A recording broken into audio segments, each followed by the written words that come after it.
Okay. We are back in CPM, and we have one police Escalade done. This one is Perks.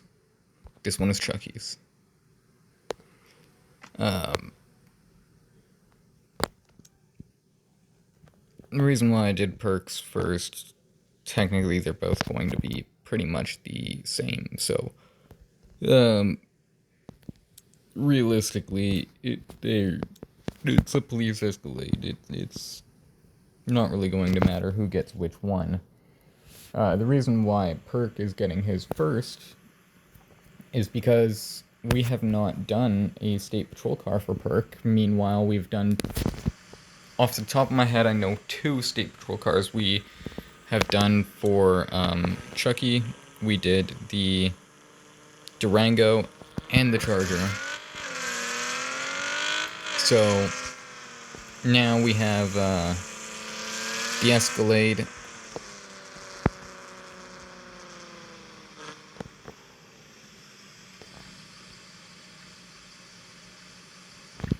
Is that something I didn't patch, or is that supposed to be there?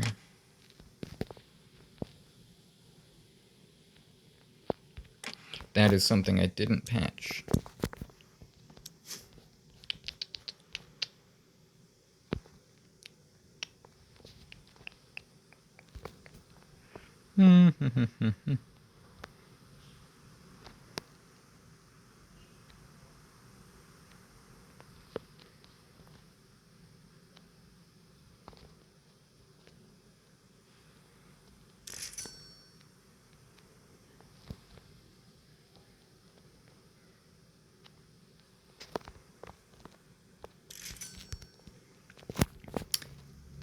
Just a light patch I missed.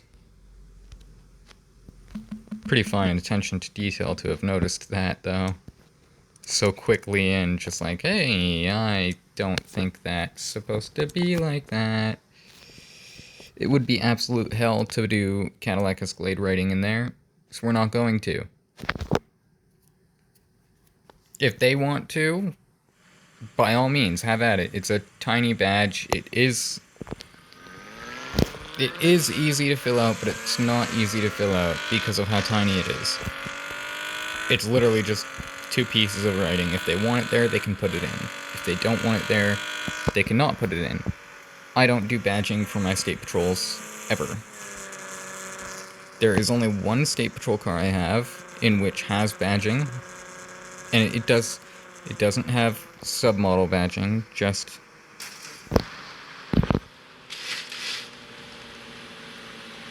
okay, I know that's part of that. It doesn't have submodel badging, just manufacturer badging. Or, sorry, it doesn't have model badging. I guess there is no submodel to the SLR. Or trim, rather, would be the correct term for submodel. But our SLR is the only one with badging, and it actually got its Mercedes badges before it was turned into a state patrol car. I've never done badging on a vehicle that I've already had done at the state patrol.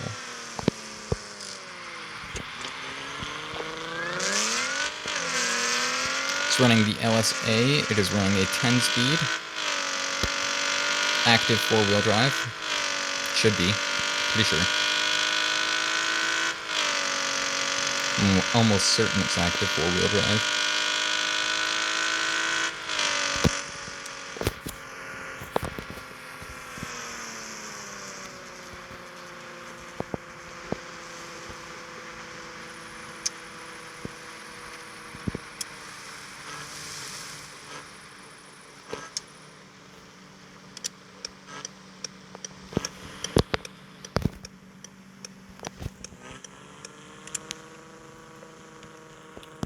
Grab them fresh tires, hit rally course 1.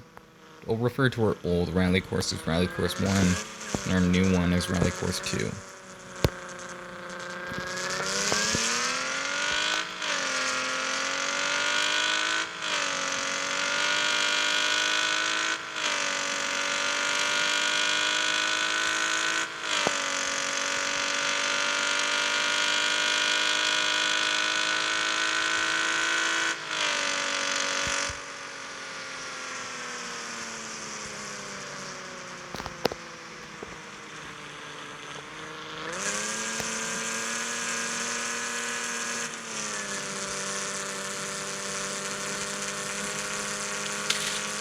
thing is big.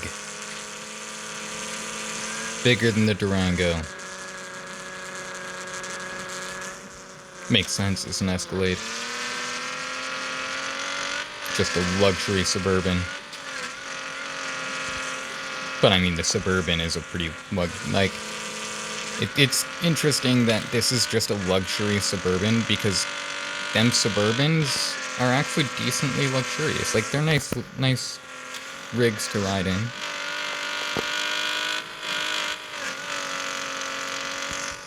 Wouldn't call it a truck, but it is a bit big to call an SUV. I mean, technically, by the term SUV, a lot of things could be an SUV. A hatchback could count as an SUV if it were modified right. Because SUV just stands for survival utility vehicle. But our main description of what an SUV is a box. A large... No, not even large. Just like a box-style vehicle.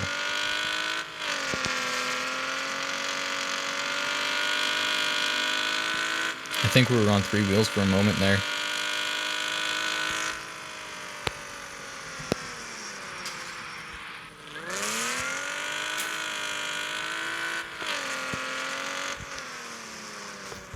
It's got the LSA motor. I think I already said that. I did. I think.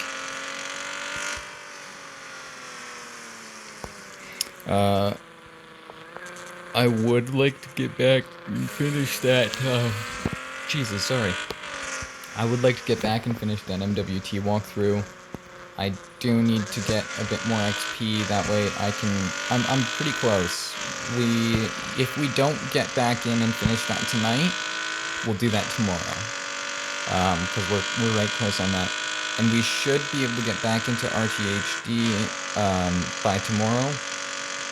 Me and Perk are going to run some RTHD tonight. I'm going to help him grind some starter shit, because it's much easier when you have someone assisting you.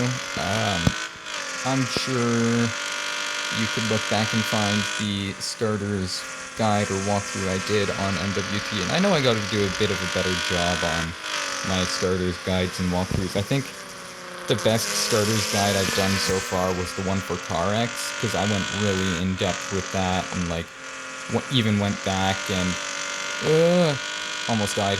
I even went back and started a new account just so I could do the tutorial again. Oh my god, it just fucking floats through the sky.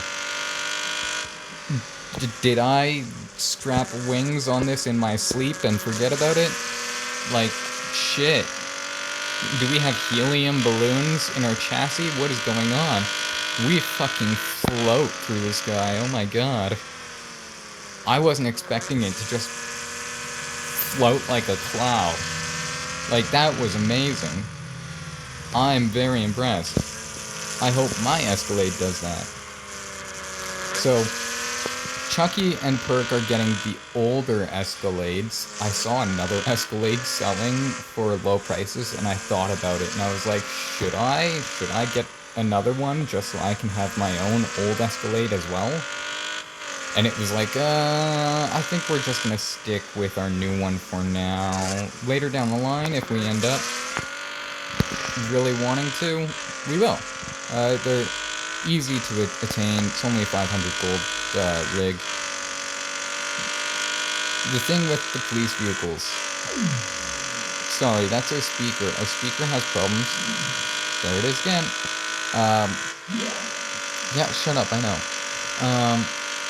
Our speaker is dead. It's broken. Not dead, it's broken. And you're probably thinking, what do you mean? All of us just heard it turn off and back on. Yeah, I didn't do that. That's what I mean. It turns off by itself every 10 minutes because it's not connected to anything. And it will turn itself back on every time it turns off. Whether you manually turn it off yourself, or whether it turns off on its own after being disconnected for 10 minutes. that speaker will turn back on every time it turns off. And it will turn off automatically every 10 minutes when it's not connected to something. And right now it's not, because we do not have Spotify Premium right now. Just for now. For this month. Well, for next month, I should say. From now till, next month. It makes sense that it nosedives like that because we did install a supercharged LSA. Like, we are running a big motor. And it is a big unit itself, and it is heavy. It makes sense that it nosedives like that. I kind of expected that. Yeah, our speaker is completely fucked. I don't know why. It's a Ryonock S1 Mini. I've had it for 2 years. No damages to it at all. Like, I think it's only been dropped on soft ground.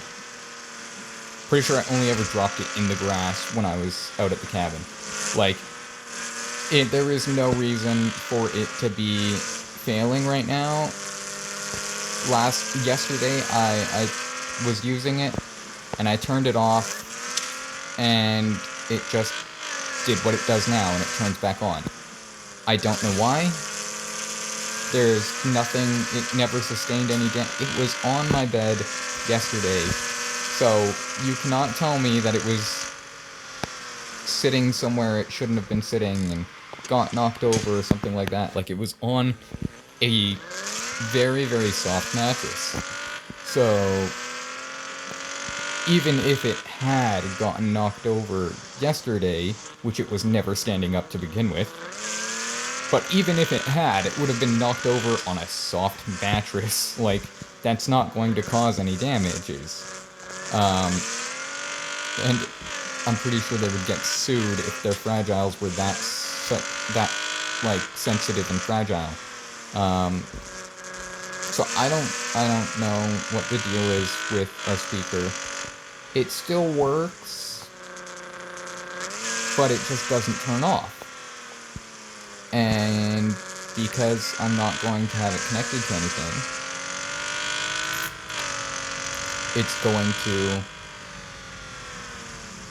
turn off and back on every 10 minutes. It did that all night.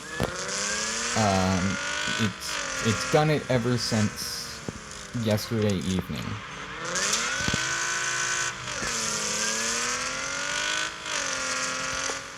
So, the only way to get it to turn off is to let it run out of battery.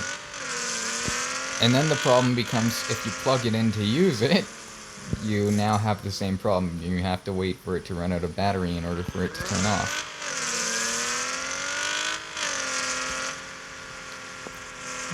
Let's get the flat ground here. And then we can test our launch control. Right around here, we're evening out. Right here. This is pretty close to flat ground.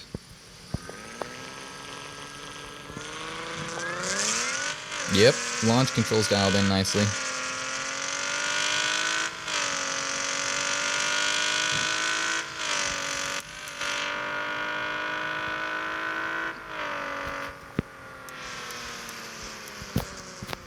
Just a quick view of interior. I don't normally do that, but I probably should do that much more often than I do. Weather notification, okay, that's fine. You didn't need to tell me, though. I already know it's raining. Thanks for the notification telling me that my window has rain hitting it. I totally didn't know that. I'm definitely not able to hear the rain hitting my glass window, just like everybody else watching this video can. I would be surprised if you guys couldn't, not gonna lie.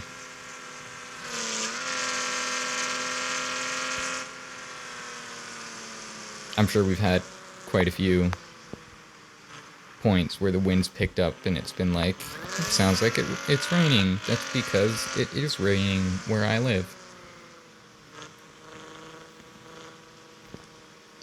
Just make sure that our tires are full. I know, it's like, what was the point of buying the tires down there after you finish the lap if you were just going to buy a new set down here. I can afford it. Yep, that's my reasoning. I can afford it.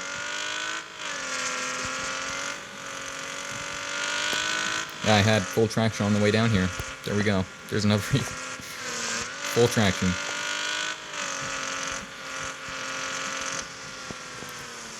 These things rip, though, these Escalades. Well, probably because I put an LSA into it, but... And a 10-speed auto instead of a fucking 6-speed.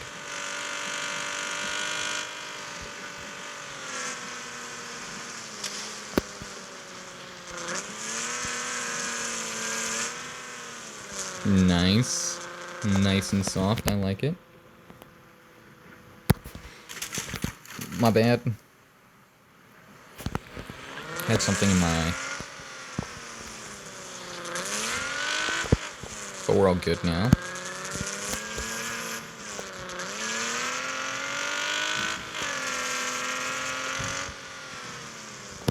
Woo!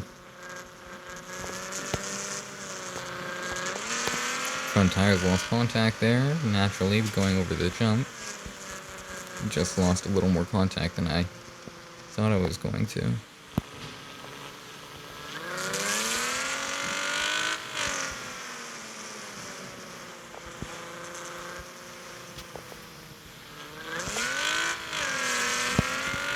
Criminals be like, oh, I got an off-road vehicle. You can't catch me, coppers. My state patrol vehicles be like, you want to bet? At least most of them. We did get a Dodge Viper earlier today that already has police equipped on it. So you know what that means. We are building a police Dodge Viper. I know, right? We already have a rally Dodge Viper. What are we gonna do with this one? And it's like, I don't know. We might pass it to Perk. That way Perk has a State Patrol supercar. Okay.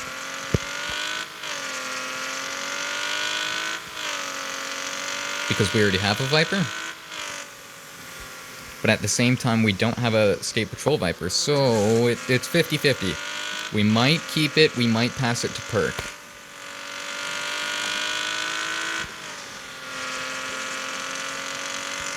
But we already have a 5-speed manual police supercar, the Mercedes-Benz SLR McLaren. And we already have 3 police hypercars, all of our McLarens. Oh wait, no, the 720S is still a supercar. But we have all 3 of the other McLarens as well. This thing did really nicely on that lap. I'm very satisfied with the way it performs. I've had it mechanically done for a while now. That's just like the one that is sitting beside it is mechanically the exact same as this. The only difference between this one and the one that was sitting beside it in the garage, this one has paint and police lights. I know, pretty big difference, right? Not really. But yes, at the same time, like, visually, it's quite the difference. This one is 100% a police vehicle. The other one is just a daily driver Escalade. But they both drive the exact same. Technically, I could take the light bar off, just do interior lights, and leave it all blacked out, and it's an undercover. Technically. But that feels so slackish. Like, I feel like I'm cheating by doing that, because then I'm just unmarked, and it just feels too easy. There it goes again. Ready? There it is again. Came back. Yep. We know you're there, speaker. It's fine. We're gonna do another lap. That was fun as fuck. I love this thing. This thing's wicked. I hope that mine performs just as nicely. Mine does have a 7-speed instead of a 10. Because when I first built my Escalade, my newer one, with the carbon fiber hood. Gray with the carbon fiber hood, y'all have seen it. Or if you've watched my older videos from a little while ago, you've seen it. Oh, shit, I couldn't see that. But I should have known it's there because of how often I run this pack. My bad. Mine, when I built mine, I didn't feel like tuning 10 speeds and shit, and I still don't. And the reason is it's a lot of gears. Yeah, the more gears you have, the more difficult it is to create a stagger effect. Or even just evenly set gears where they all drop by the exact same RPM. It's much more difficult to do that with more gears. The more gears you have, the more difficult it becomes. Because you have to get the ratios dialed in properly. Especially when you stagger your stagger effect like I like to.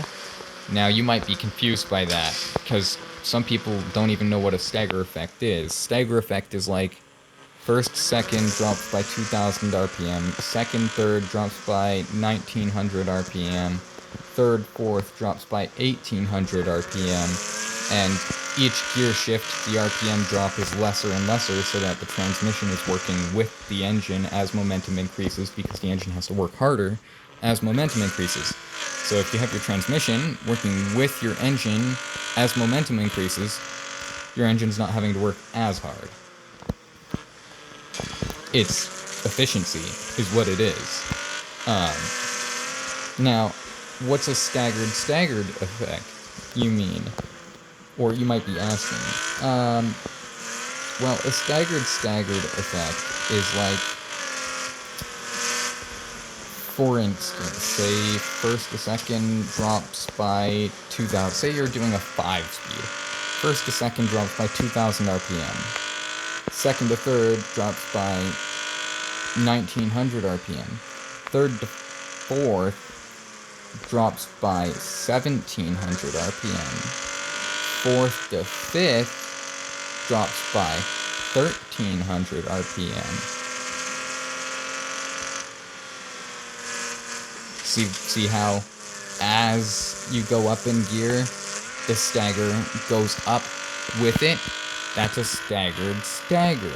It's where the stagger increases in a staggering fashion as you go up.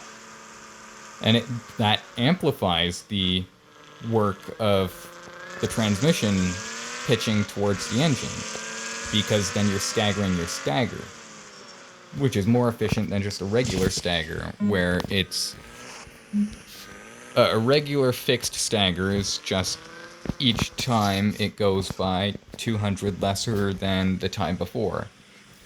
But a staggered stagger is it goes lesser than the lesser that it went before. And it gets really confusing unless you actually see it. Proper explanation would be, say we shift at 6,000, tachometer drops to 4,000 RPMs from first to second gear. And then second to third, it drops down to 4,900 RPMs. And then third to fourth, it drops down to 47.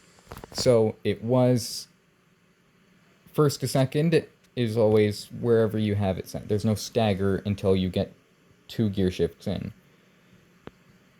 From first to second and second to first, first to second and second to third, second to third drops 100 RPMs less than what the first shift dropped. And then your third to fourth drops another 200 or 100 RPMs lesser than, or the drop itself has to be lesser than, the differentiation of the drop itself has to be lesser each time. Or, no, more each time. It can be confusing. Because the numbers go up and down depending on the ways you're looking at it and talking about it. So, if first to second drops down to 4,000, and second to third drops down to 4,900, there's a differentiation of 100 there. And then third to fourth drops down from drops down to 1,700. There's a 200 differentiation there, and then you would want a 300 differentiation in your next shift. So it's really easy to lose track of your gears. First to second drops to 2,000. Second to third drops to 1,900. Third to fourth drops to 1,700. And then fourth to fifth drops to 1,400. And then fifth to sixth drops by 1,000. You see how each time the stagger increases as your gear increases? That's a staggered stagger. Whereas a fixed stagger would be first to second drops to 2,000, second to third drops to 1,900, third to fourth drops to 1,800, and it's staggered by 100 every single time, right? So that's a regular fixed stagger compared to a staggered stagger.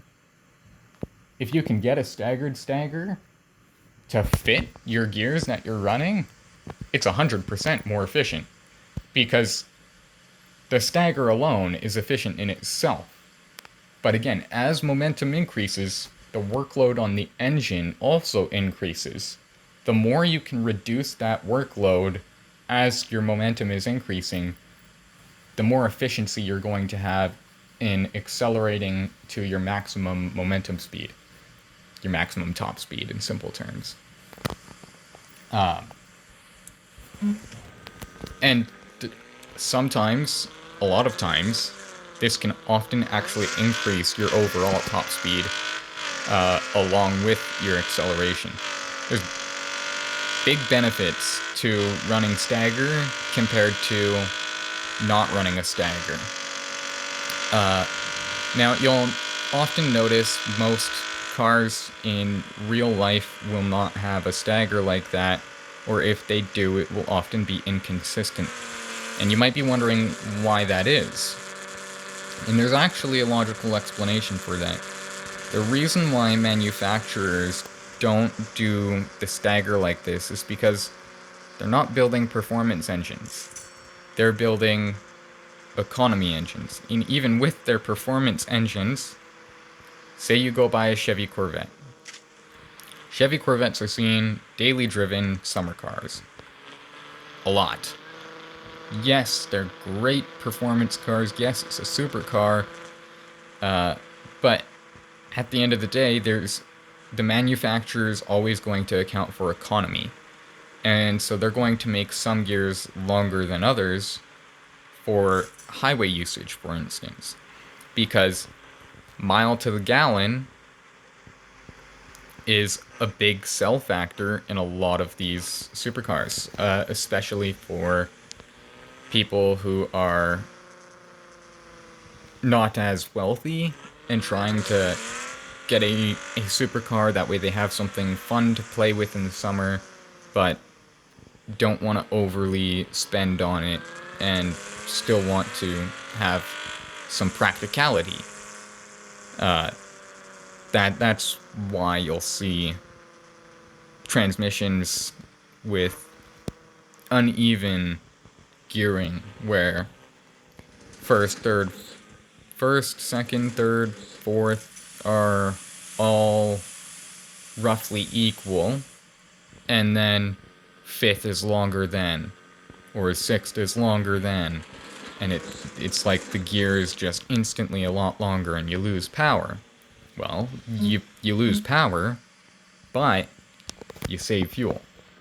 So there's yes, we know, there's the fuel economy factor that most manufacturers will take into account when building even performance cars, such as supercars and hypercars and that,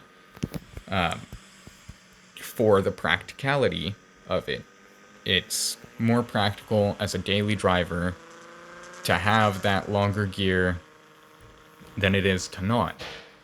Now, in a case where you have a lot of gears, like a 10-speed, 9-speed, 8-speed, less so seen because you can simply upshift, or most automatic transmissions will just naturally upshift to reduce RPM and save fuel, and it increases your fuel economy.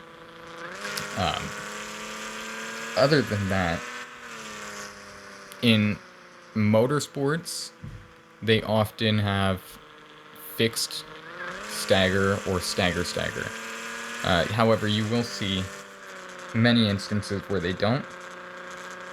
They all have their own reasonings. Sometimes it's just better suited to the track. Certain ranges of speed are better suited to the track.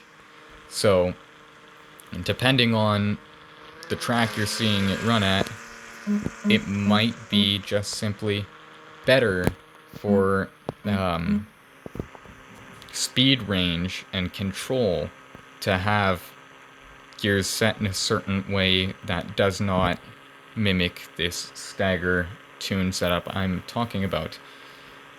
Whilst this does provide a harder workload for the engine, it can provide better acceleration and deceleration, exiting and entering corners. It can provide better control.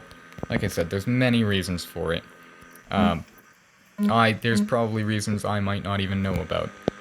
I wouldn't be surprised. There's all kinds of differing reasons for having gearing set up in whatever way it might be set up. I personally always prefer a stagger. That's just me. Not everybody does. Most of the time, when people use the stagger tunes I do in-game, they often really, really like them. Often stagger tune is extremely beneficial, however you can end up in some cases where it might not be. It's all circumstantial to what you're building for, why, and where. When you have higher gear count gearboxes, like this 10-speed, the stagger does not really affect the fuel economy because you can simply put it in 10th gear and you're under 2,000 RPMs cruising at 100, right? So, doing a stagger with something like a 6-speed might take that away, in where you're cruising at 100 and you're at 3,000, 4,000 RPMs. And can be one loud, which can sometimes be obnoxious, and every person has a different opinion of what's obnoxious and what's not. Some people might say this is loud and obnoxious, while others might say that it's just a supercharged V8. So, it does fall down to opinion. Really, it does. There is no best setup. I'm not going to try and claim that my setup is the best. I will say that my setup is the best for me. That's for me. Not the best in the world, not the best at what it does. It's just the best for me. I personally prefer it. That's why I run my setup, is because I personally prefer it. But there very well may be circumstances where it's better than other setups in things like drag racing. You will see that staggered setups often are better than non-staggered setups. Because, well, that's straight line, and in straight line, the more efficiency you can get out of your engine and transmission, often the more speed you can get in straight line. I say often because there is always certain circumstances where that may not apply. It is a variable aspect. Cars are a variable. Cars, tuning cars, driving cars, it's all a variable. There's so many factors in play that you can never single down to one specific factor alone and say that it's the cause of things. But you can often pick out factors that can make improvements or defects. Either you adjust it one way and it makes things better, or you adjust it another way and it makes things better. Or you leave it where it is and it turns out that it was just better the way it was. It's always a variable. And because of that, there is no specific right answer for what is the best setup for this one thing. Well, that's a variable. And one of the factors that comes into play is who you are as a driver. Everybody's going to drive different to some extent. You might be like extremely close with someone and drive with them at a constant and drive exactly the same way that they do. You might be twins sharing the same car, and you'll still drive different. It might be a minor difference that hardly anybody will ever notice, but there's going to be a difference. Even if it's only by 1 RPM. For the record, your RPMs on the dashboard where it says 1, 2, 3, 4, 5, 6, that's not 1 RPM. That's 1,000, 2,000, 3,000. So RPM is always measured in thousand. I shouldn't say always. I do not know of anything that runs RPM that is not measured by thousand. So when we're rounding RPM in cars, generally, we're always referring to the 1,000 marker.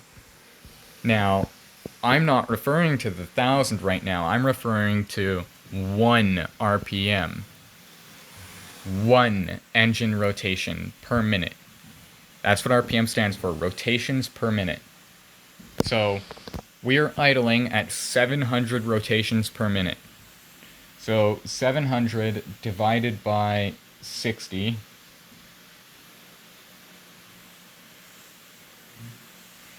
so our engine is turning 11.7 if you round correctly. Our engine is turning by 11.7 times a second. That's how many rotations the engine's making. 11.7 rotations per 1 second. And when you think about that, that's pretty quick. I cannot remember the proper definition for what counts as 1 full rotation. I believe it's relevant to the piston stroke. I believe it's 1 movement of the piston stroking up and down. But I could be mistaken. But engine RPM is measured by thousands per minute. So if you were to have 1 RPM per minute, that would be catastrophically slow rotation. You would be making no power. I shouldn't say that, because depending on the engine, if we're talking about engines themselves, some engines might have super slow rotation like that. I'm pretty sure cruise ships have super slow rotation. Like the biggest engine in the world is, I'm pretty sure, a cruise ship engine. I could be mistaken, but the bigger it is, often the slower it's going to move, because the more friction will be made. And that can be catastrophic at high speeds. As we know, when engines create friction, yes, we know. When engines create friction, friction also creates heat. When engines heat up, it is not very good. When your engine temperature goes into the hot zone and things are smoking, yeah, that's not good. That can go very badly. Uh, Again, very circumstantial, depends on the circumstances of the situation, but generally it is not good to have an engine that is creating high amounts of friction because it's more than likely to overheat. And that can be bad. It can be very bad depending on the situation. I'm not a mechanic. I'm not going to pretend to be a mechanic, but I do know a little bit about it. Just like the common sense factor of if I saw a helicopter stuck in a tree, I would know that that guy fucked up. But I'm not able to diagnose what happened. If the pilot says it was an engine failure, I'm not going to get in there and start acting like I knew what went wrong. All I'll know is it was an engine failure. So, yeah, it's... RPM plays a big part in tuning, in transmission tuning, for me, at least. It might not play a big part for everyone, but it does for me, because I prefer having a stagger.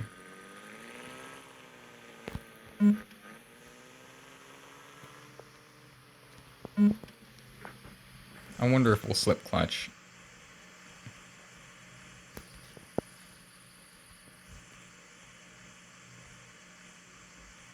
Why can we not upshift past third? We have to be moving to upshift? That's dumb. That's modern car tech. And it auto shifts back down to third? Oh, that's annoying. That's modern car tech for you. I've never owned a 2000s Escalade, but I don't think this does that in real world. Again, I don't own a 2000s Escalade. I'm not sure. It could, for all I know, but I don't think it does. I don't think it automatically downshifts if you upshift in manual mode. I don't even know if these have a manual mode, to be honest. Not everything does. Some things do, but not everything. It's especially unlikely to see manual mode on a column shifter car. I think the Crown Vic was one of those. Or at least the 2000s Crown Vic, 1990s, 2000s Crown Vic. I'm pretty sure that was a column shifter. Could be mistaken, but I'm pretty sure. We are going to take a peek at what we have in the garage, in our desert garage, because I'm not 100% sure what all is in here. The 3.3, we still need to do a rally tune to that. I moved the NSX in here. I don't know if I've shown the NSX or not. The NSX is our new daily driver supercar. We traded a Mustang for it. We traded an S197. Right here is our Escalade. I forgot that I'd moved our Escalade into here. We're gonna go ahead and switch over to that, because I want to compare how it handles differently.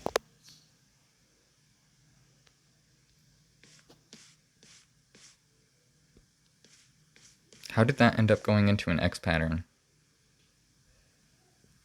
Oh, it's just barely too close together and the pixels are touching in the corners, that's how. I have to fix that. I wanted it to be a fine-grained carbon, and it is a fine-grained carbon. It's just so fine that the pixels are touching each other, and it makes it look like an X-grate. You can already tell it is a different motor entirely. Oh, I imagine we were pretty close to that Mustang.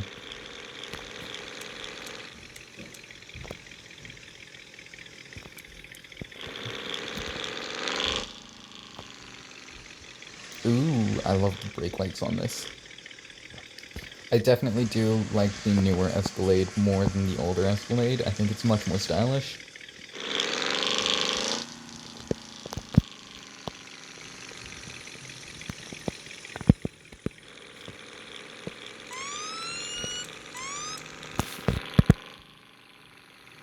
Yeah.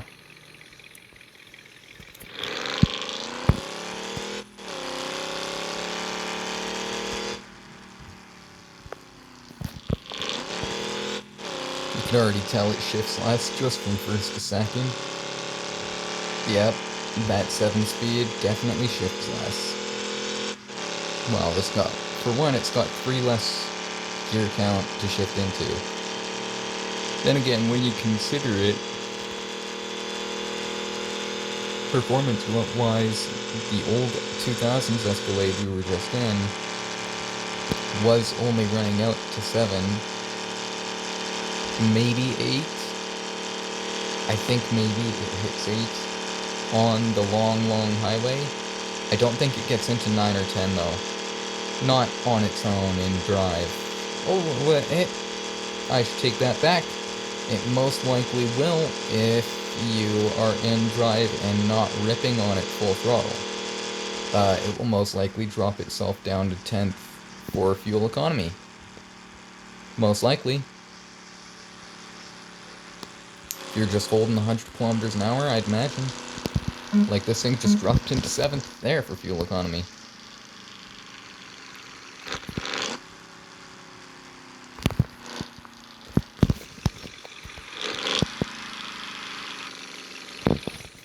A bit wide.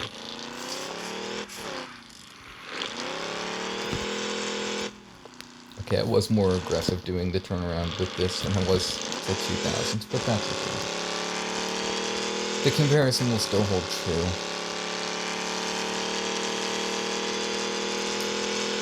Even if it is off by a fraction of a decimal point.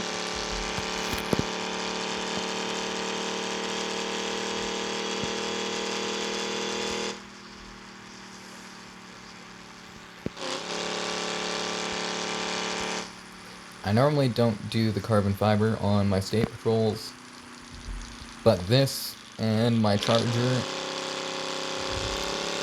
already had carbon fibers when I did them for state patrol, and I wasn't just going to remove my carbon fiber hood just for the state patrol factor.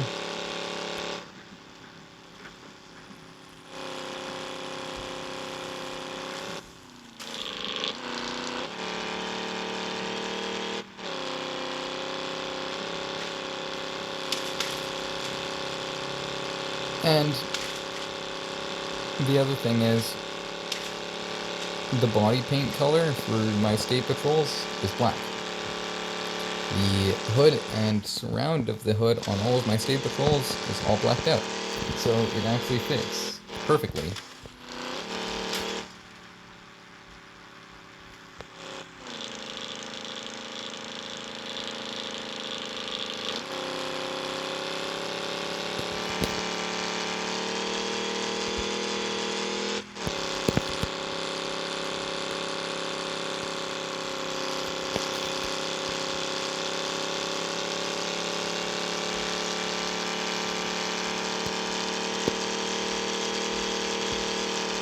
Definitely feels a little bit more sluggish, but I don't think this motor is as powerful as the 2000s Escalade, because this is definitely not an LSA.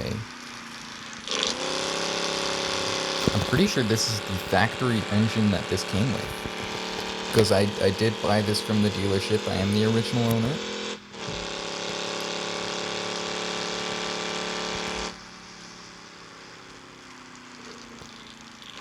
I bought it about a week after it came out. Wasn't in a rush to get one right away, but I did want one. And about a week after it came out, I finally bought it. And before I even drove it, I did it up paint-wise and all that. And then I opened the transmission, and I'm like, okay, we're not running any more than a 7-speed, so I ended up dropping a 7 in it and tuning it, and That was the build.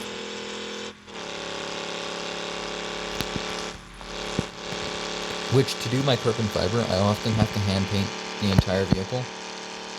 So I often just go and hand paint the vehicle right off the bat from the get-go. And then I do the carbon fiber on top of it. That way my patches don't have overlap.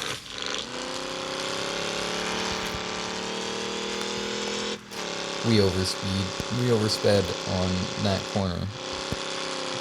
I almost said overspeeded, but that would not have been the correct language. Well, I'm speaking English, so that would have been...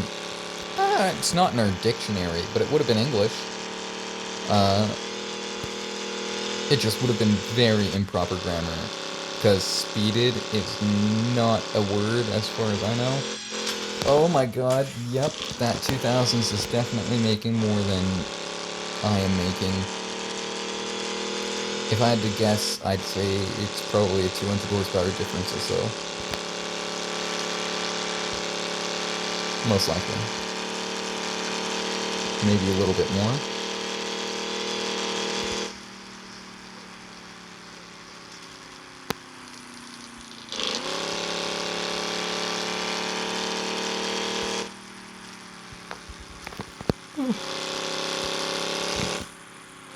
See, technically I could take the light bar off the roof of this and just leave it the way it is and say it's undercover. I could. And you see, there's nothing wrong with doing that. I just feel like I'd be cheating my way out of work. Just for the reason of not wanting to do the work of the proper paintwork. Which, it's not that it's difficult to do the paintwork. It's an easy job. It's just tedious. It takes time and patience. The Cadillac was one of the easier ones. When I look at the lines on this, it appears as though it's going to be one of the easier ones, just like...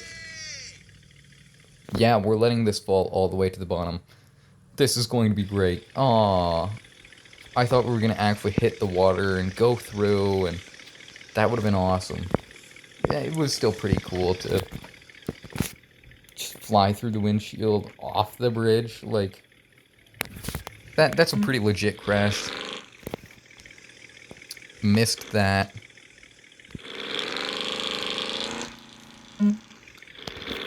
Whoops.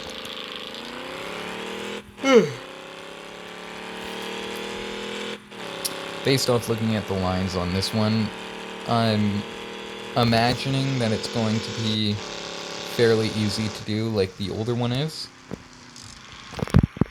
Getting the outline done is generally the most work of the police paint job. That and getting the writing centered on the background shape, because I use the skewed square for the background shape. I know there's probably an actual name for that shape, I just don't know it off the top of my head. I'm surprised we cleared that. I wasn't paying attention to how fast we were taking off at.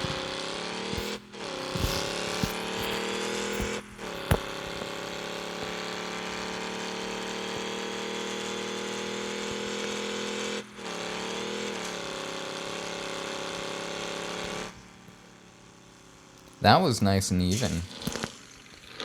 This thing floats nicely too. It doesn't actually nosedive really. It just depends on how it takes off.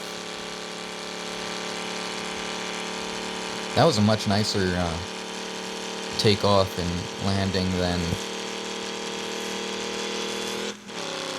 the first one.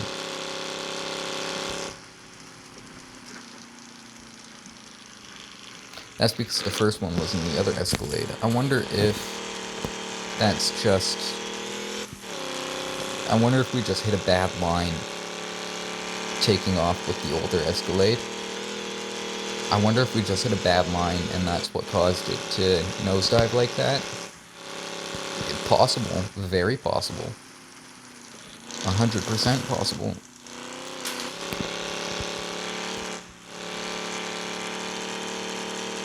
Because come to think of it, it just floated all the way through the other jump, the tunnel jump.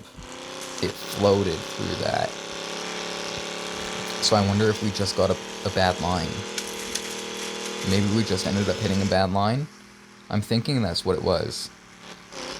I have more reason to believe that it was a bad line than I do to believe it was heavy engine.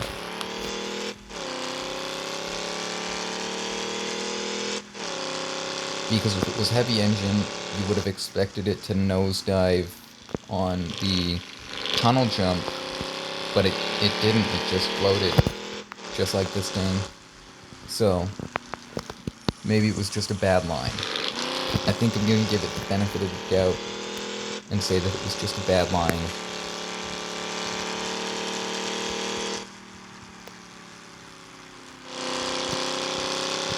I definitely think the 2000s one is faster, but I think that's more power related.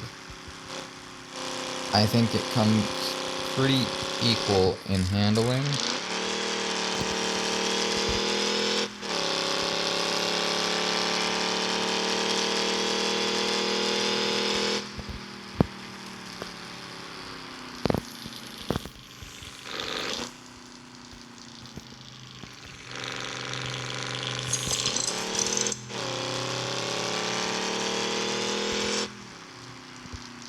This thing definitely is much nicer on its tires.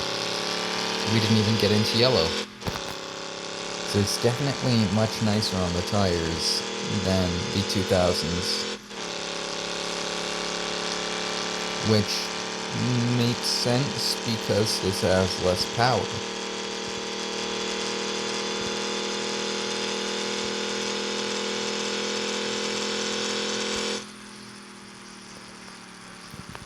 Power creates friction, especially for the tires. Gee, the lag spikes are terrible. I tried to ever so lightly go around the median because I knew that I wasn't going to make the full corner. And it put us so wide we almost smacked into the pumps. That was way insane for how far off it threw us from the lag spikes.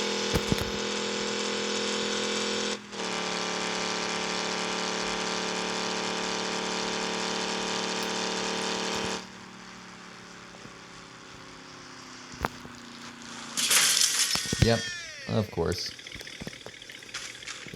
I didn't think it was going to make the turn. I knew as soon as I started turning in, I saw the body roll and the way it was understeering, I knew it wasn't going to make it.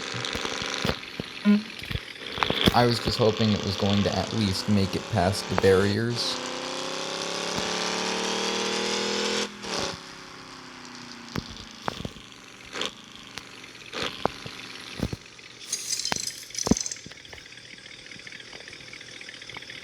You know, I would not be able to pull all the way through with this.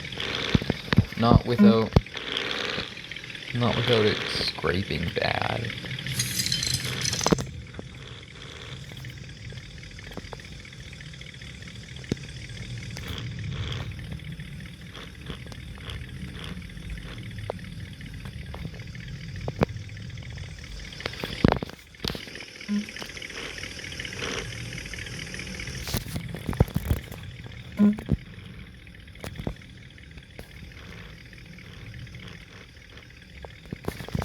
Wow.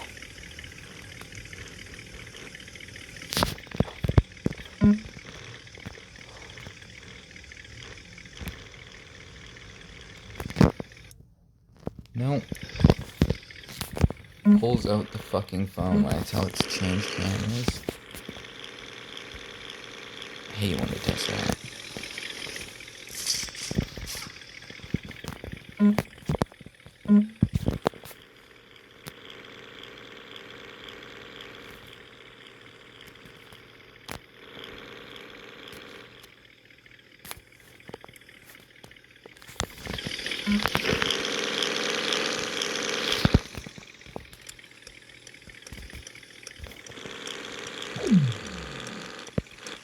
But yeah, the signals on this in the front.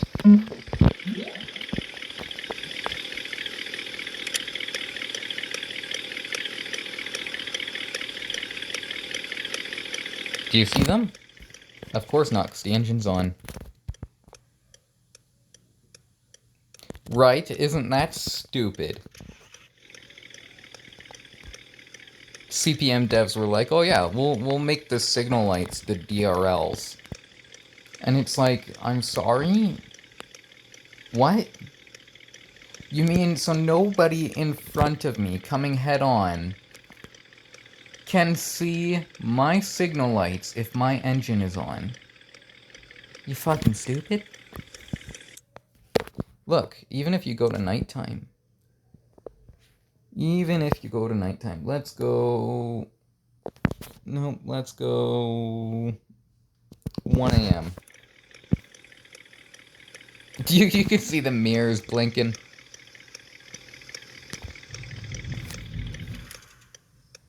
Yeah. Yeah. Pretty fucking stupid, huh?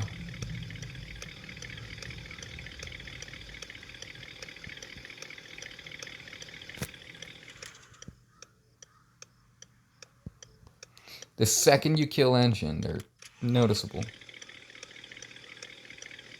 The tails, you notice, but the front signals are only noticeable if the engine is off, because the DRLs cover them. And it's like, where the fuck was your brain when you programmed that? Dumbasses. Sorry, I just find shit like that so stupid. Like, how do you fuck that up? It's pretty obvious that, nobody's gonna be able to see them. And as a creator, how do you, like, I'm dead certain that they are not that way in real world, because if they were, it would be a hazard and Cadillac would be getting sued. So I'm dead certain. I don't even have to look it up. I am dead certain they're not like that in real world. That bump threw us so far off, it's not even funny. I'm dead certain they're not like that in real world, because if they were, it would be a liability, and Cadillac would definitely get big trouble for doing that. So, I don't know where they got that idea from, that signal lights should be placed inside the DRLs. Because, guess what? DRLs are on when the engine is on. I don't know why they call them DRLs. DRLs stands for daytime running lights. Now, they're not daytime running lights if they're on whenever the engine is on. Because I can turn my engine on at night and they're running lights and they're on. So does that make them NRLs? Like, does time of day affect what type of light it is? I don't think so. So why did they name them daytime running lights when they're just running lights? Like, you call them daytime running lights, but they're running if the engine is running. You should call them engine running lights, if anything, or just running lights. But I think ERLs is much more appropriate, because if the engine is running, the lights are running. That makes sense. Daytime running lights assumes that they're only running in the daytime.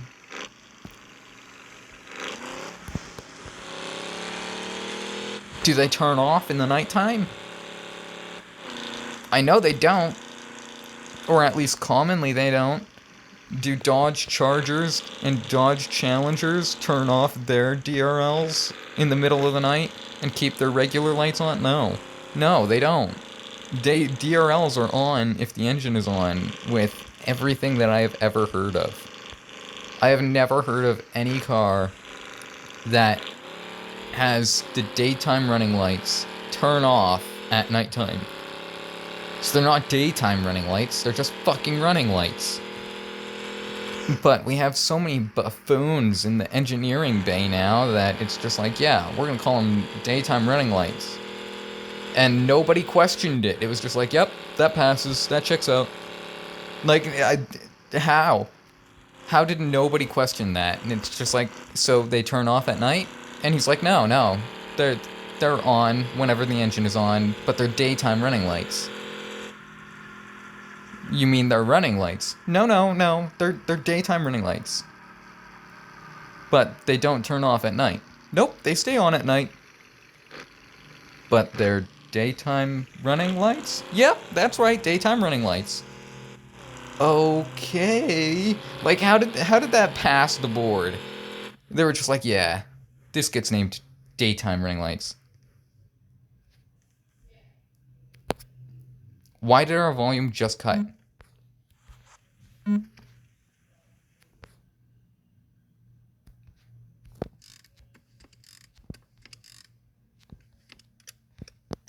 Why did our engine sound just cut? What?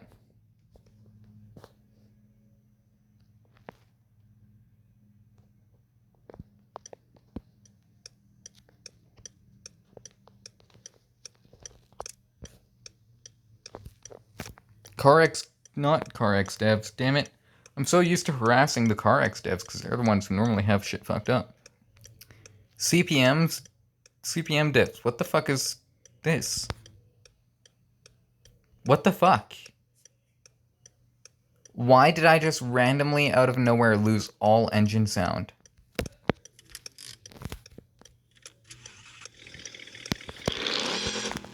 Back now that I killed the engine and turned it back on. But why did it happen in the first place? I shouldn't have had to turn my engine off and turn it back on. There's no reason for that to happen. Y'all need to look into that. That was fucked up. What?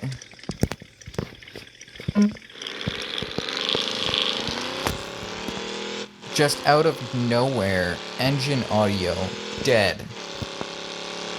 Out of nowhere. Why?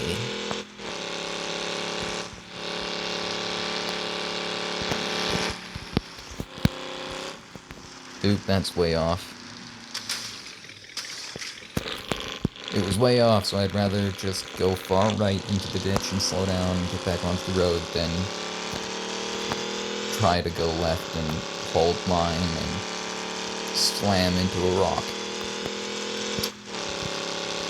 But yeah, so maybe whoever's in the engineering bay who named daytime running lights got mad at me and cut my engine audio magically. They Bluetoothed in and wouldn't that be interesting? Just, oh, I can hear you talking about how I named something wrong. Fuck you. Cutting your engine audio.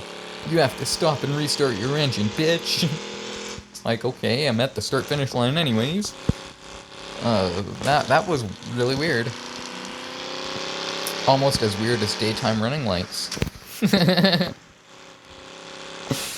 It's just so fucked up. Just daytime running lights. And it's like, you mean running lights. No, daytime running lights. But they only come on when the engine is on. That's right. So if you leave the car parked out in the middle of nowhere, you take the keys out of it, and you just leave it there for a few weeks, them daytime running lights are gonna come on whenever it's daytime. No, just when the engine's on. Okay. Good job on the naming system there. That totally makes sense. Daytime running lights whenever the engine is running. Yeah, that totally makes sense. Totally wouldn't make more sense to call them engine running lights. Or just simply running lights. What's wrong with that? Why'd you have to throw in the daytime part? That adds the implication that, one, they're only on during the day.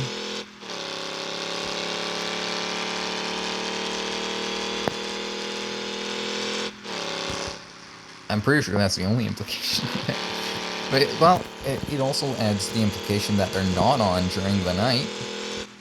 I guess that's the same as only being on during the day, isn't it? Fuck. Whoops. I guess I'm the idiot now. At least I'm not naming shit stupidly, okay? At least I don't go out and brand name some shit to be something it's not. I don't categorize something as something that it definitely isn't.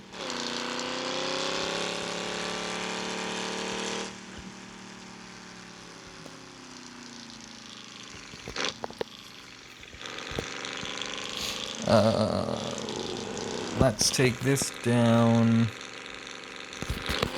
to the city car wash. We're gonna grab the 2000s Escalade again, and we're gonna go do that one jump that we nosedived on.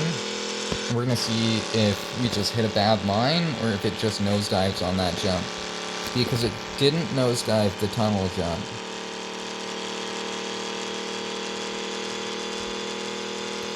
I do think that's so fucked up, though. Daytime running lights, when it has absolutely nothing to do with daytime. Like, if they're still on at a differing time of day, clearly daytime doesn't mean jack shit. It's just randomly in the name for no reason. Just saying.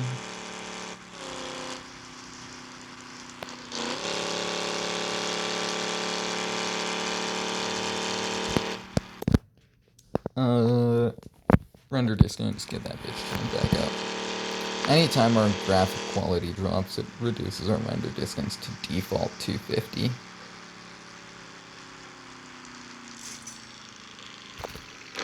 Which, unfortunately, that graphics drop can happen quite often, especially in multiplayer servers.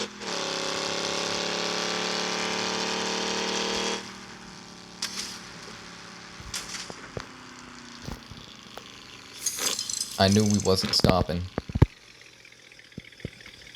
Jesus, I should stiffen the brakes in this bitch. Then again...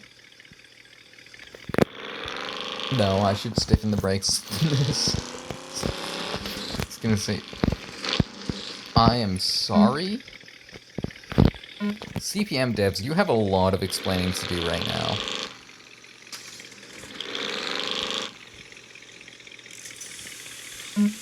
So going in backwards activates it, but going in forwards doesn't? Interesting. Were we going slightly too fast for your system to register? I think that's stupid if that is what happened. And I'm pretty sure most other people would agree with me. I go in there pretty damn quick. Into that one? Yeah. I go in there nice and quick every time. The one that, the drive-through car wash, that one I go through slow.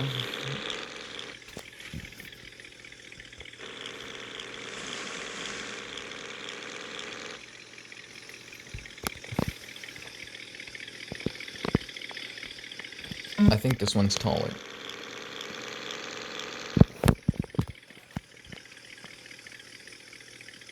Ooh, tight.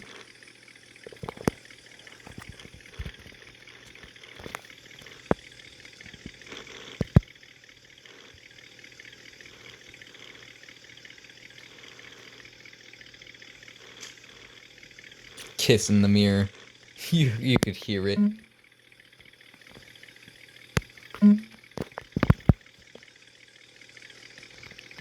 The first reverse past the mirror was definitely a kiss. Yes, ever so lightly, I am taller.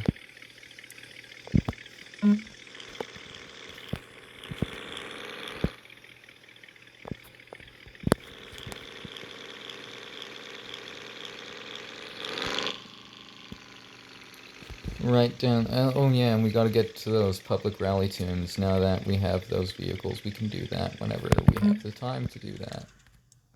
which technically we have the time to do that right now, but I don't feel like it. We're going to do that maybe tomorrow. Maybe tomorrow we might get to those three.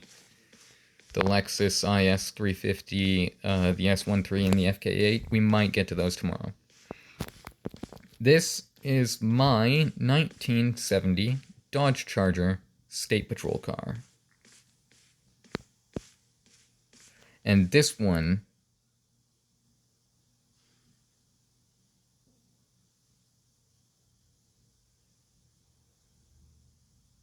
the carbon fiber needs light work. Or does it?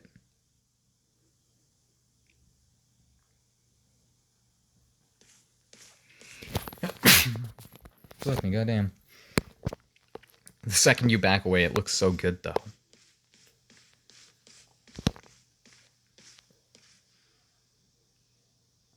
How the fuck is it that they can get their shit fine-grained perfectly?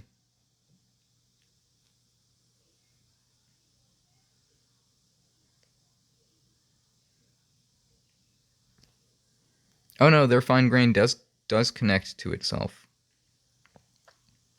It does X-pattern a little bit. Okay, so my shit's okay. My shit, it's okay if it X-patterns lightly a little bit. This I could refine to a finer grain.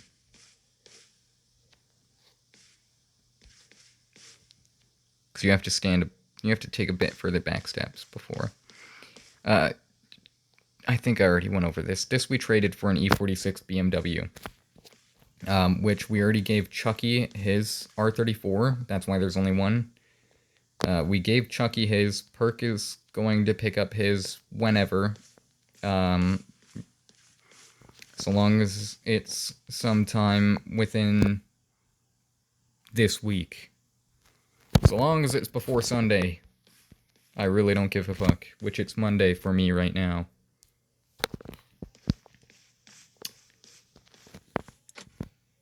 Hop back in this bitch, and I told you to turn on the engine. I know that you can hear the starter being...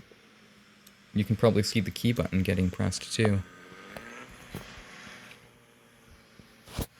I don't know why.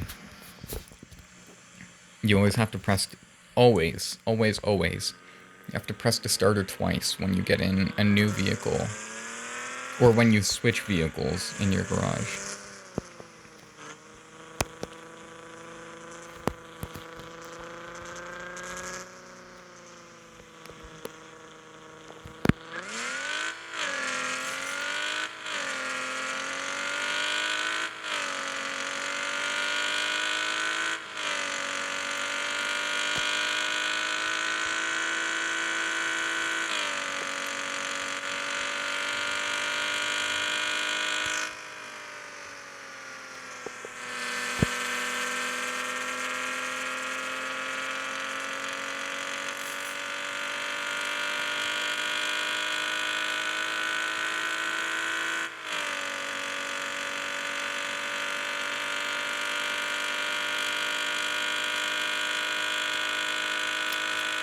Also, so long as Perk is okay with his call audio being recorded, the next time we run CarX with Perk, we will record.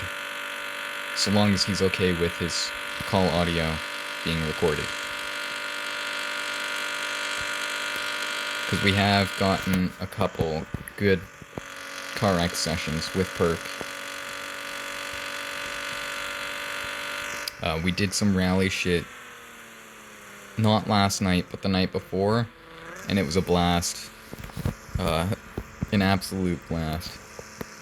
We'll have to... We ran with traffic and multiplayer on. We'll have to do that again just for a bit. Just so you guys can see the chaos it is when you run with traffic and multiplayer on. Because the traffic is not synced up from your screen to the other person's screen. So there was one point where Perk was driving his Grand National, and he was in front of us just launching cars. Like, it was just a car cannon. all you could see was just AI car after AI car getting absolutely massacred by a white Grand National. It was fantastic to watch. It was absolutely fantastic to watch. I'd love to do that again. The thing is, it makes it very scary to follow, and it can cause some pretty bad wrecks. But it's comical. It's absolutely hysterical. Like, oh, we're going to have to, just for a little bit, just to show. I was worried about taking off too slow, so I took off too fast. Good compensation, right? Don't fuck up one way, so fuck up the other way.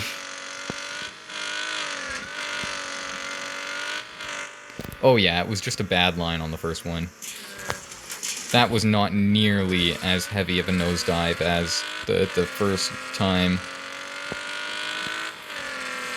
Yeah, this definitely puts down more power than my Escalade. Tokyo Drift, a bit too wide. A bit too wide.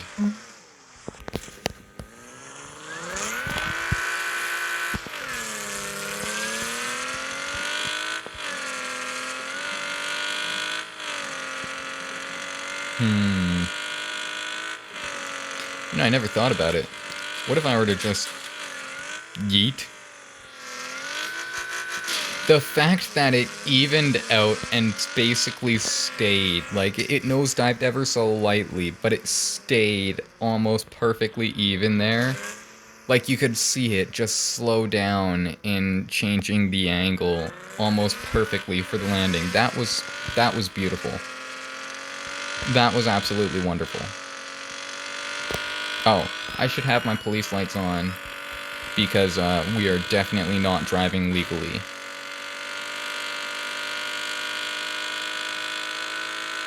What are today's tasks? Oh. Well, we can complete 2 of those very, very easily. 2 hours left? Oh, very, very easily. We'll complete those 2 on camera. Why not? I don't mind doing those 2 while we're recording. They're super easy. I've noticed a lot of people often ask for help completing the taxing one. You do that mission solo. You don't need help. Like, at all. You can do that mission solo. You'll see. You'll see. I normally go in a lot slower than I just did.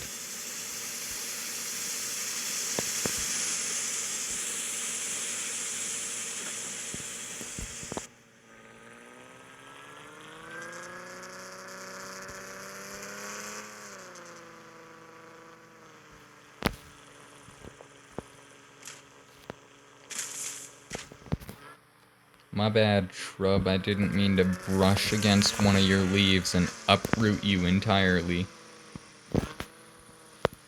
1, 2.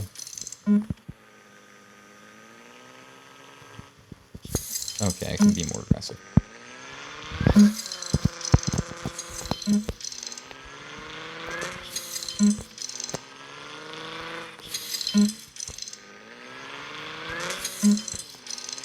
Already at 7, 8, 9, 10, 11. I believe 12 is what we needed. Yep. Oh, and we're in single player already, so... I normally do this in city, but I'm gonna do it in desert because we're out here in the desert, and the desert tax post is the closest.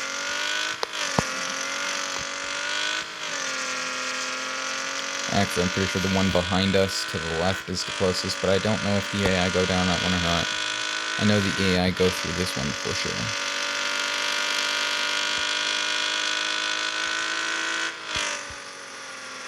This thing is so fun to drive. It definitely reminds me a bit of Chucky's Durango.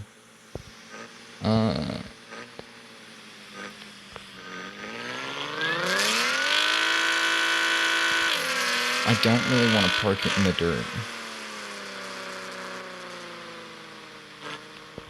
But we're gonna have to. The only other option is to park it at the gas station and walk back.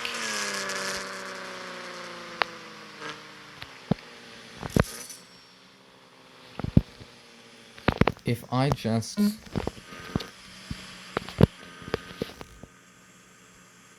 I don't want to have to wash it again. I don't want to get it dirty. Like, I don't even want to get 1% of dirt on it, because then I have to go get more dirt on it, that way I can wash it. And I don't want to have to wash it.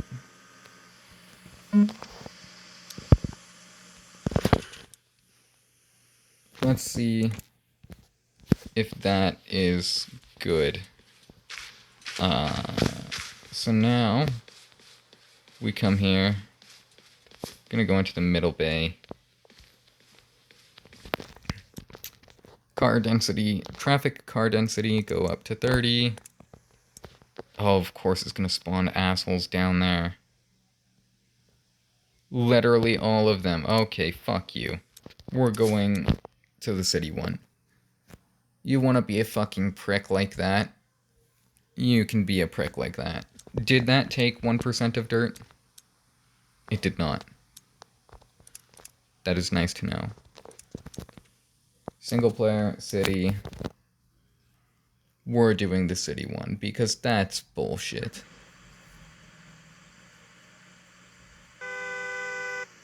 Oh, fuck you. You fucking Karen.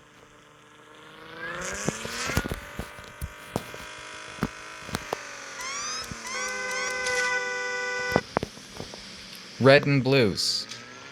The fuck is wrong with you? They don't have any spatial awareness. That's what's wrong with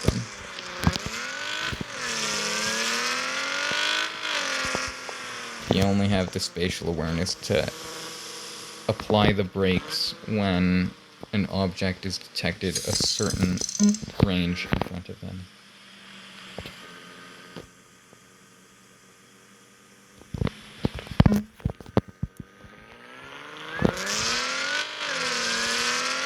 Which is stupid. You would hope that they would notice red and blues at least from a decent feet away.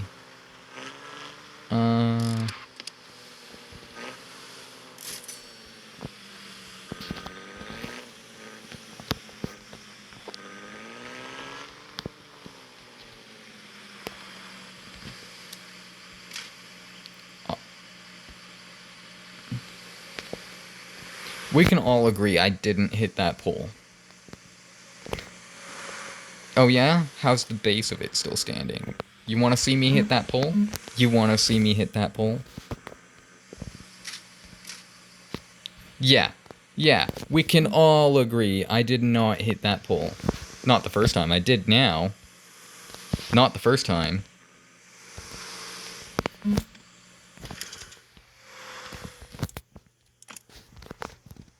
What's, nobody is coming through this way? Okay. That's fine.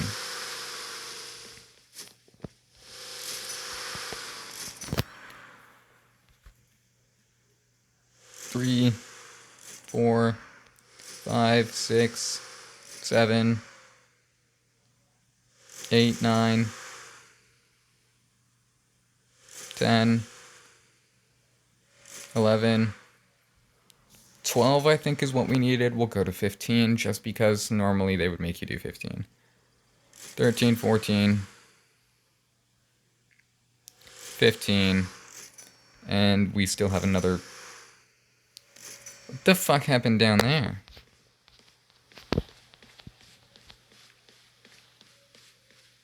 Who shit the bed down here?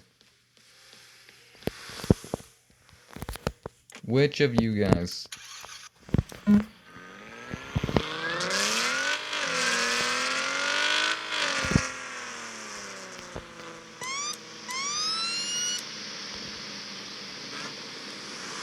And the second the police show up, everything is fine, huh? Huh? The fuck? The second the police show up, everything is fine. Get your ass moving, Miata.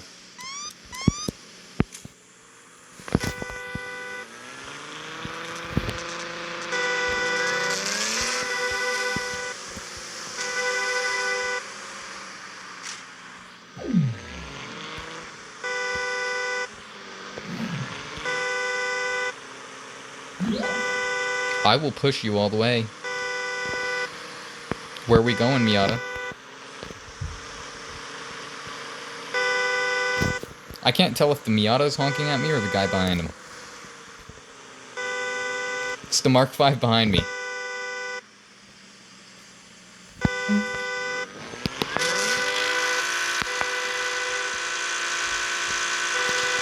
I haven't got my donuts yet, bitch. Don't fuck with me. I'm getting my donuts, asshole. I need my donuts and coffee. How the police drive when they're on a power trip without their donuts.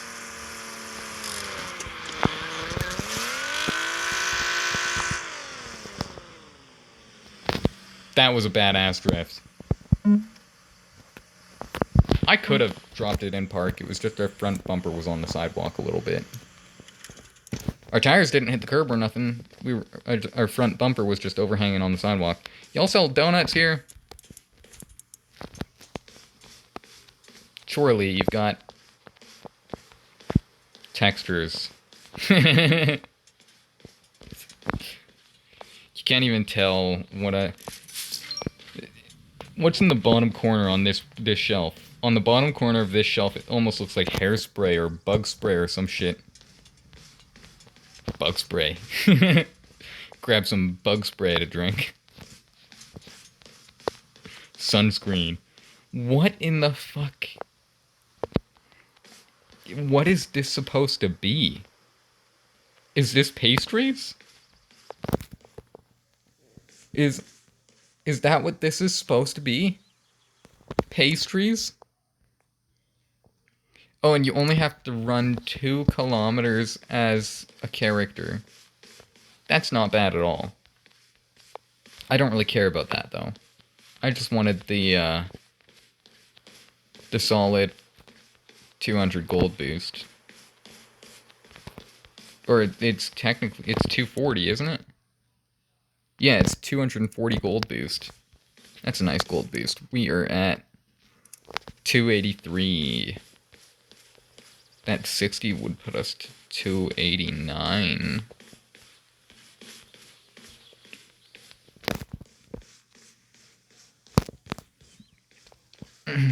Why? Yeah, because we're gonna sit down and face this way. And not pay attention to the 50 customers that are gonna come in. And we're gonna sit on our phone and just sit looking this way and not pay attention to the 50 customers that go back behind that shelf and rob fucking everything.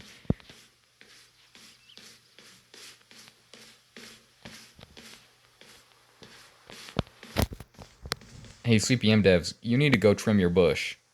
I mean, what?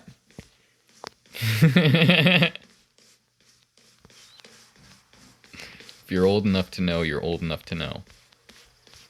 If you're old enough to be watching my videos, you probably know. See, they trimmed their bush nicely over here. Oh, that sounds so terrible. It sounds just god-awful. Hey man, I'm just admiring their trimmed bush. That's all. Nothing wrong with admiring a guy's bush, right? I'm sorry. Am I though? Not really. How the fuck do you get back here? Are we supposed to be able to go through this door?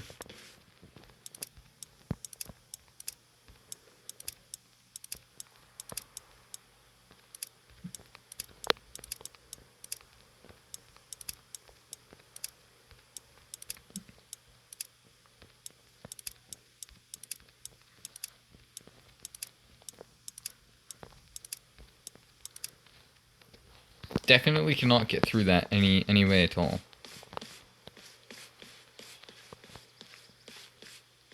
Okay. Let's go repair this Cadillac, refuel. Do that properly. Not at this place. Oh, turn our traffic back off.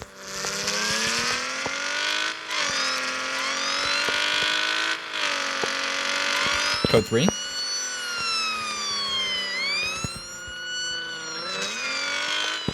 We will go back to code 2 when we get in town.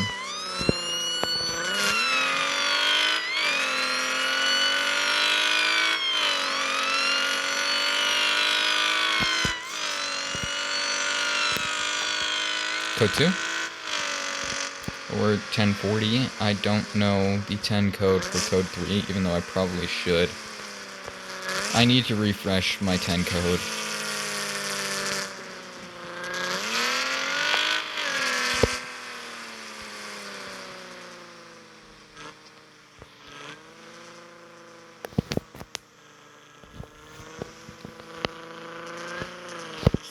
Repair. Our fuel tank is on our driver's side. Yep.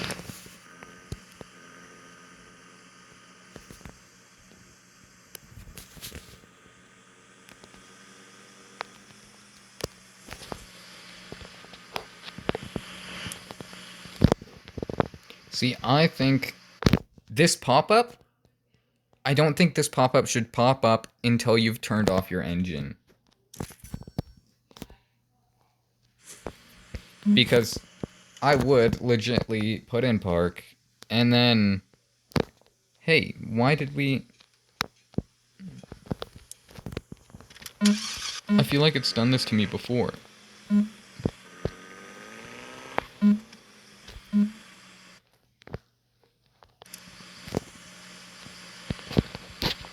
Is this pump broken? Or is my gas hole broken? Yes, my gas hole. Gotta go put some petrol in my gas hole. Jesus, I'm terrible. I'm sorry.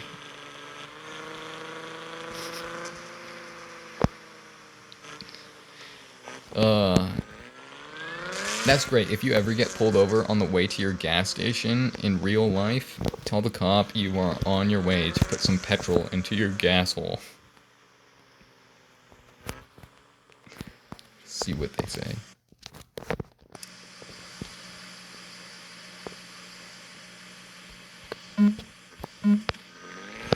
I don't even have to buy fuel for it to register. So long as I hit the back button, it should register. We can buy a liter of fuel just for the sake of it. So now, is it this car, or is it single player server? Now the question becomes, this car or single player server? We will figure that out. Let's go grab our 1970 Dodge Charger, give that a little bit of a showcase.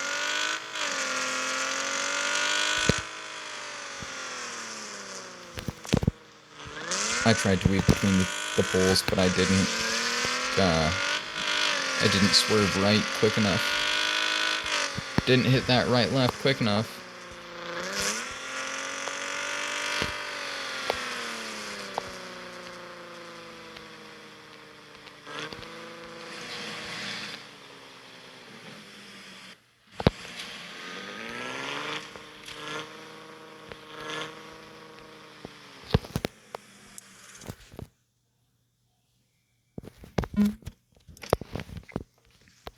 Alright, hop in that Charger, and we'll find out if it's a 2000s Escalade problem, or if it's a single-player problem.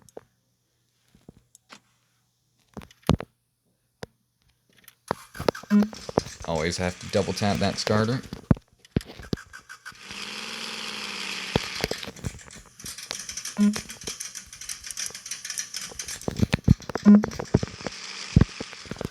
Oh, this is such a soft clutch.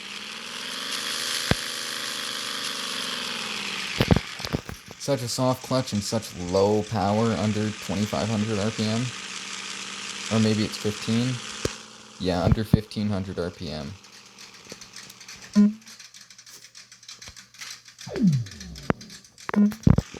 Yeah, speaker, we didn't need your input.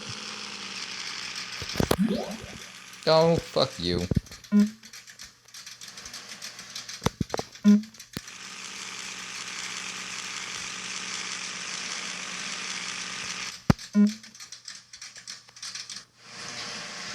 I don't want to just burn the clutch on this thing, but...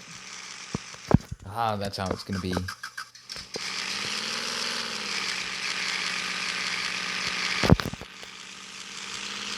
Could have been smoother, but... Also could have been worse.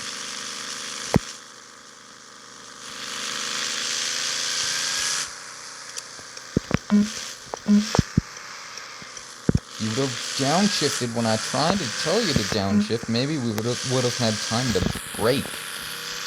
But no, you want to be a bitch. You're doing it again. Why? I'm going straight up and down.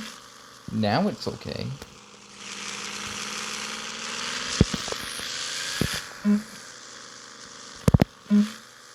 See how it... I don't know if you can see it. When it reaches the middle, it's like it bumps back down for some reason. I don't know why.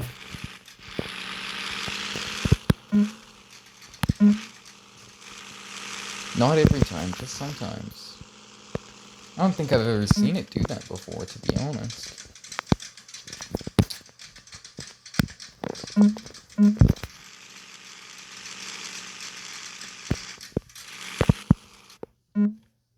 I didn't even get to put it in neutral.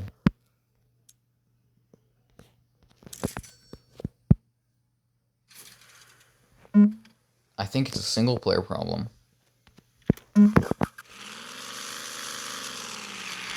Go down to the other gas station.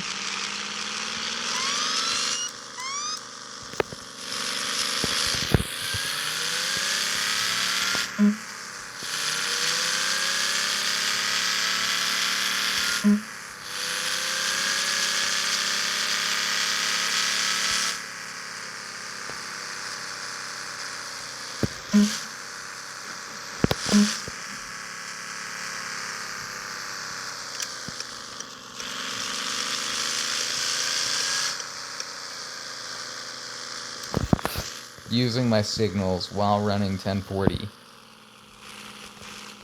1040 is lights, no siren. Just for anybody who hasn't heard the term. That's the same as code 2. Code 2, lights, no siren. Code 3 is lights and siren. I don't know the 10 code for code 3 off the top of my head.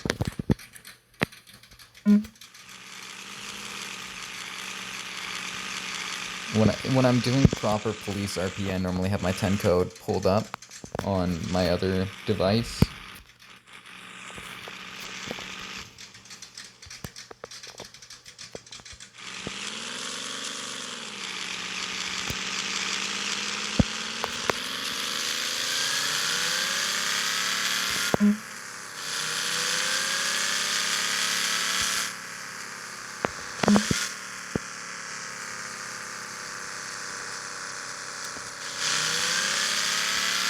We'll do a quick pull down the highway.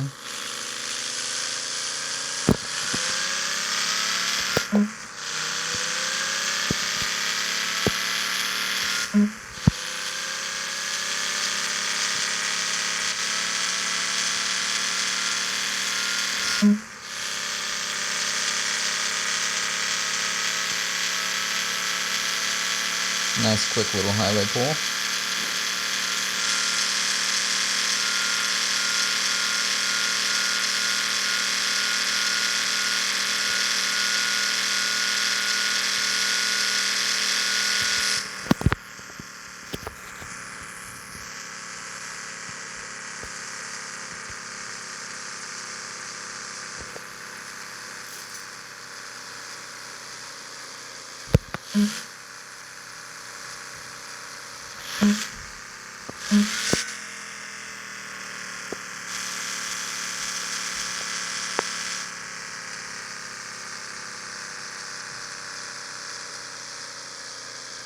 flip around and we'll do a pull on the way back.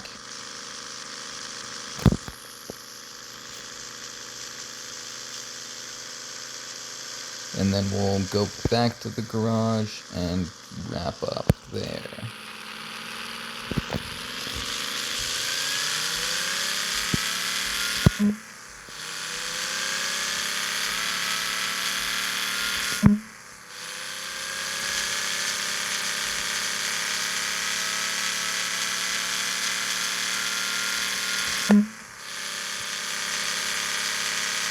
It was much smoother on the clutch shifting that time.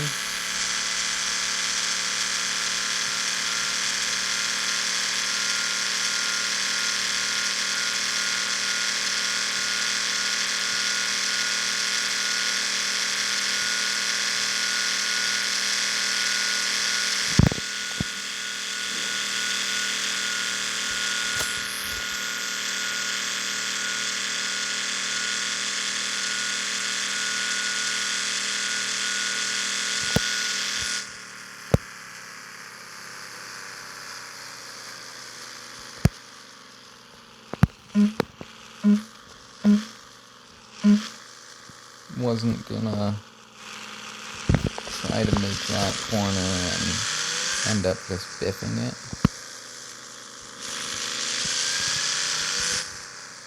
Yeah, by the way, since we're on an uphill here,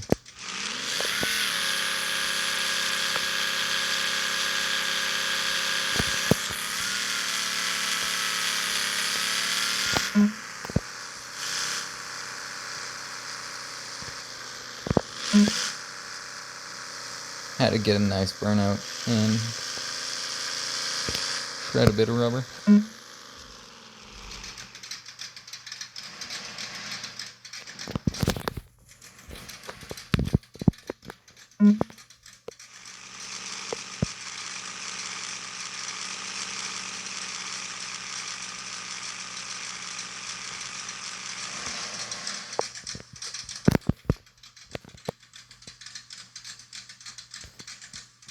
It'd be nice if I had a bit more torque.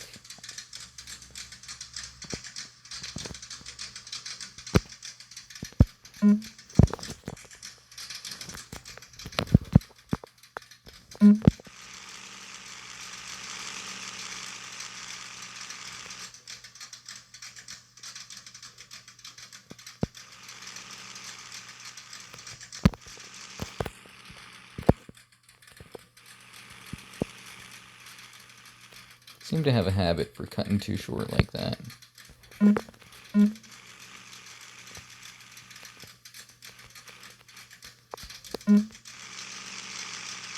I should probably kill that habit.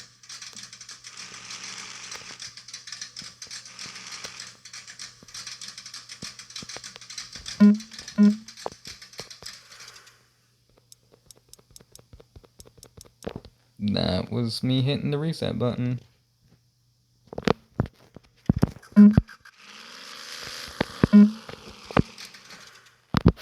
Puts it right back in the exact spot I had it. I think I've gotten pretty good at lining it up in where it sets from the reset button. But, I mean,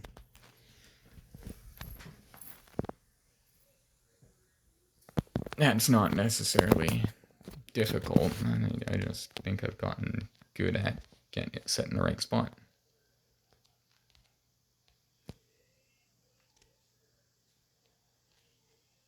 I think the carbon fiber is fine on that. This needs to be done into a state patrol eventually. This would be the one and only State Patrol 500E if I were to do it, but I don't really feel like it, to be honest. I kind of just like it the way it is.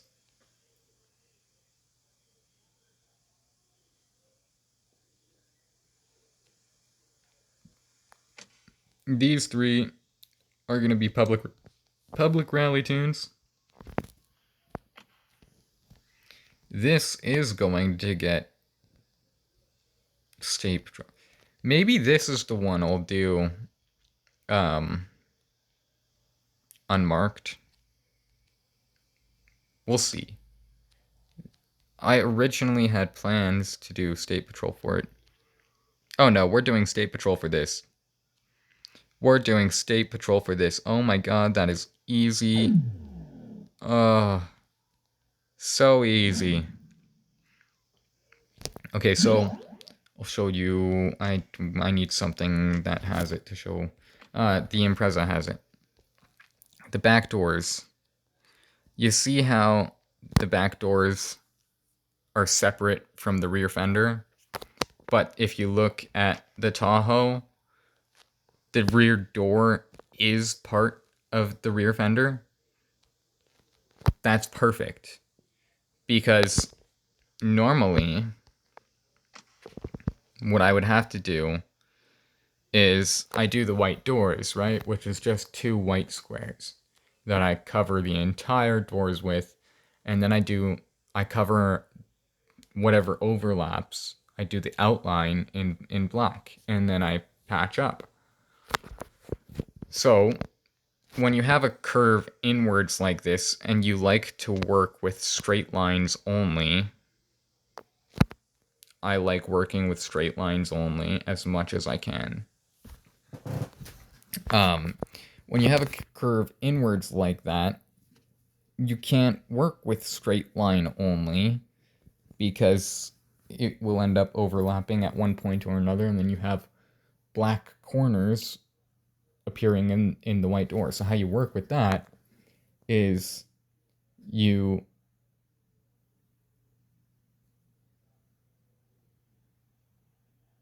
do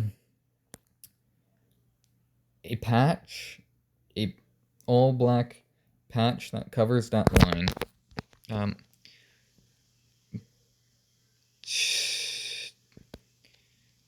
Do I have anything? Okay, I do. I'm going to show you, because it's going to be easier than describing. So, you have your car. I preemptively paint everything all black. So we're just gonna take this and max its size so that it's covering all one side. Not sure how it was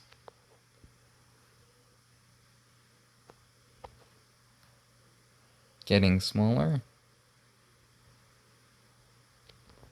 Okay, so the hex code I use for my black is 17 repeating. Okay, so then you take that, and now you do your white doors. I use E0 repeating for my white doors. So we go the hinge there. Okay.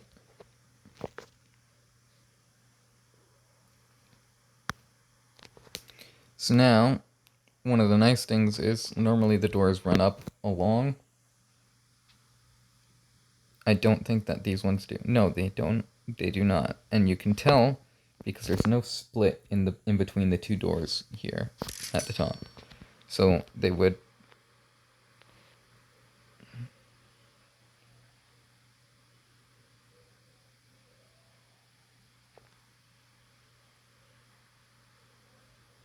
It's kind of confusing because there should be a split in between that black center beam there in between the 2 windows. There should be a split that runs all the way up along that matches that split right there in between the 2 doors. So now I like going blue, and my blue is what I paint white. My red is what I paint black. This needs to be red. So now this entire curved patch is red, but I can see there's a bit of white in this bottom corner here. So I'm going to make there not be. Okay. So now I do blue, because blue is what I paint my white, and red is what I paint my black. It just makes visibility much easier. And wherever the curve starts, so right here, roughly. And then I just tilt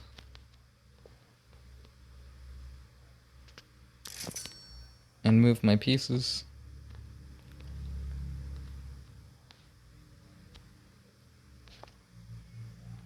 This is a little off.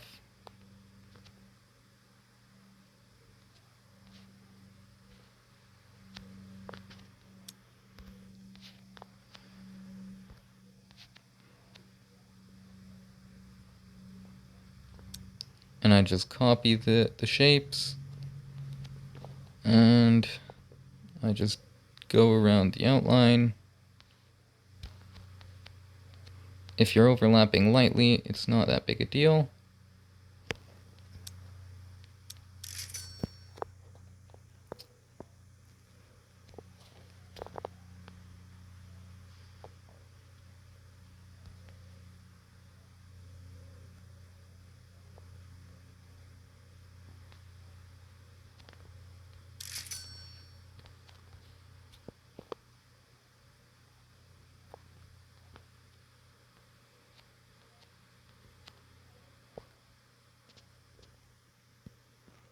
Boom. So now I have that curve. And then you paint all of that white, and then you do your black outline. So then I would go back to red.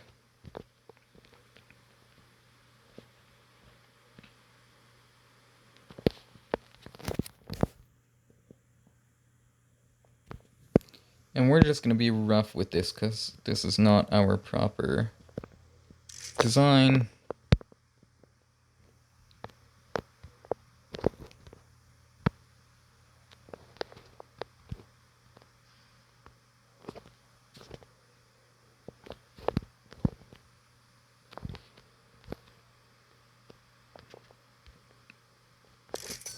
Like that. That was Perk that messaged us, I'm pretty sure.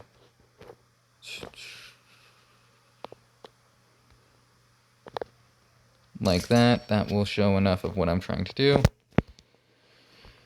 And so you take your reds, go to 17, 17, 17,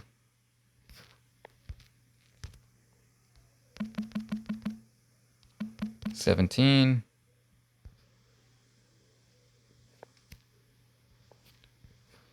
and you take your blues, E0, E0, E0, all of the blues get the E0. Yes, it's quite tedious when you're working with straight line. I prefer working with straight line because it provides accuracy more often than not. Obviously, we did a rough job, so there is a bit of overlap, but you see the point. Now, the fender is still black and the doors are still white, and you just follow the outlines, and that's how you work around something like that.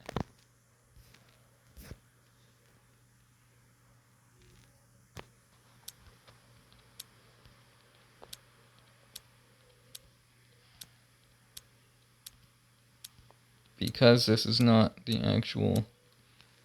I might not even do this as a state patrol. We'll see. It's very dependent.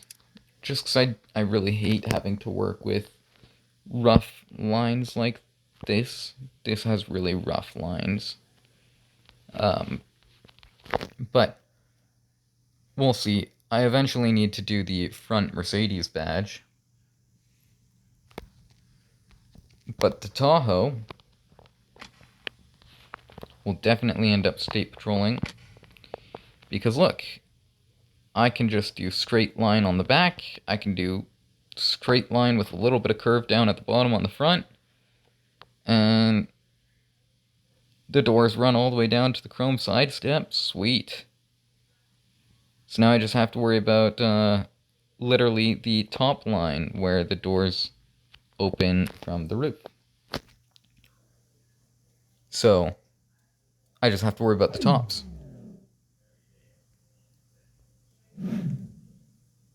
But most of the time I have to worry about the tops, so I don't mind. That makes my job a lot easier on the fender part, though, not having to do the fender. So this will get a State Patrol design, most definitely. When? I don't know. But it will get a State Patrol design eventually. I'll likely end up putting lights in it before I do a State Patrol and run it as an unmarked for a little bit. And then eventually I'll do it as a fully marked unit. But that's where we're going to wrap up for now. Hope you all have enjoyed, and I will see you guys in the next one.